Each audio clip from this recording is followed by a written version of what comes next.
আখিরাত ধ্বংস হয়ে যাবে। কিতাবের ভিতরে মা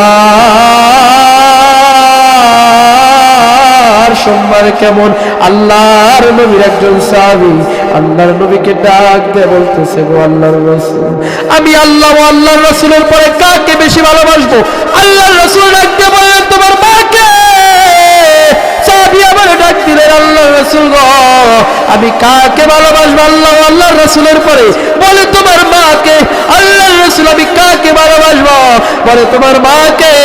আল্লাহ রাসূল কোরআনে, আল্লাহর রাসূল কিতাবে তিনবার মায়ের কথা বলেছে, একবার বাবার কথা বলেছে। এই জন্য বাবা এক পাঁজর যদি নাই না যায়, বাবা মাকে কখনো পৃথক করে দিও না রে বাবা। এক হাড় এক পাঁজর যদি নাই না যায়, জীবন যদি শেষ হয়ে যায়, মা বাবার বিরোধিতা কইরো না। যদি স্ত্রী যদি একটা কেন চারটাও যদি মায়ের জন্য ছাড়তে হয়, স্ত্রী যদি 5টা কেন 1000টাও যদি ছাড়তে হয়, ওই বাবার জন্য ওই মায়ের জন্য ছাড়বো রে বাবা। এটা জায়েজ রয়েছে, জায়েজ রয়েছে। কিন্তু তোমার বিবিকে ভালোবাসা, বিবির কথা মতো তোমার মাকে কষ্ট যদি দাও, তোমার সব কিছু বরবাদ হয়ে যাবে। আল্লাহর নবীর একজন সাহাবী হযরত আলকামা রাদিয়াল্লাহু তাআলা আনহু মৃত্যুর শয্যায় পড়ে গেছে। মৃত্যুর সময় তার কালেমা নসিব হয় না।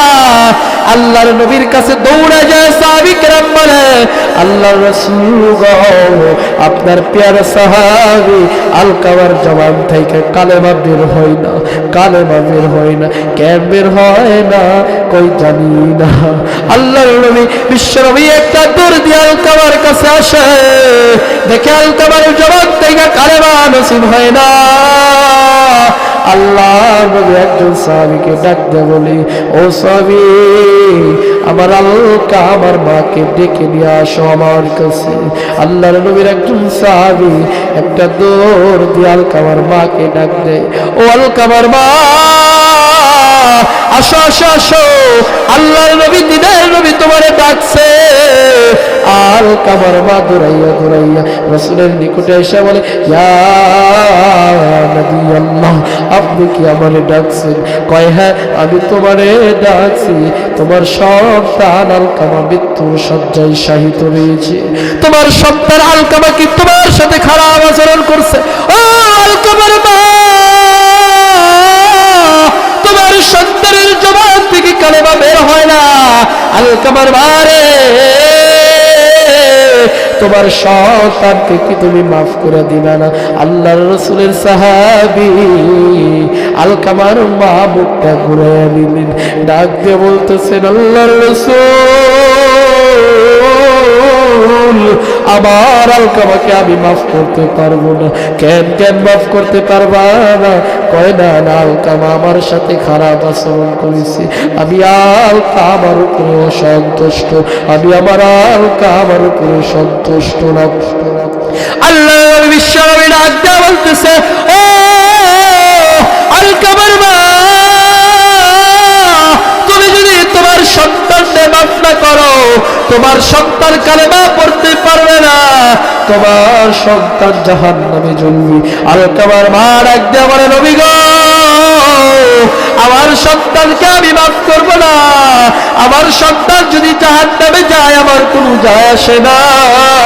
আপনি যা করেন করেন, আমি আমার সন্তানকে মাফ করবো না। আল্লাহর রাসূল মুহাম্মদুর রাসূলুল্লাহ সাল্লাল্লাহু আলাইহি ওয়াসাল্লাম সাহাবায়ে কেরামদেরকে ডাক দিয়ে বলতেছেন, ও আমার সাহাবীরা, তোমরা আগুন জ্বালানোর ব্যবস্থা করো। তোমরা এখানে একটা গর্ত করো, গর্তটা খনন করা হলো, কিছু কাঠ নিয়ে আসো, কাঠও নিয়ে আসা হলো, গর্তের উপরে ফেলে দেওয়া হলো। দেওয়ার পরে আগুন জ্বালা দেওয়া হইল। বলতেছেন, ও আমার সাহাবীরা, আলকামারে নিয়ে আসো, অগ্নি কাণ্ডের ভিতরে জ্বালাইয়া দেব। আল্লাহ নবীর সাহাবী আলকামার মা ডাক দিয়ে বলে, আল্লাহর রাসূল, দাঁড়ান দাঁড়ান দাঁড়ান, আমার আলকামার আগুনের ভিতরে ফালায়েন না, আমি মা সহ্য করতে পারবো না,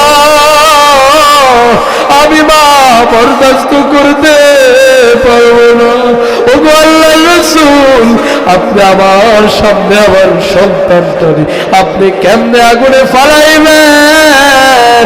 ও ও আমার নবী, আমি আমার সন্তান আলকামাকে মাফ করে দিলাম। ওগো আল্লাহর রাসূল, আমি আমার আলকামাকে মাফ করে দিলাম। এদিকে আলকামা সঙ্গে সঙ্গে কালেমা শাহাদাত কইরা আল্লাহ নবী সাহাবী আলকামা দুনিয়া থেকে বিদায় নিয়ে চলে গেছে।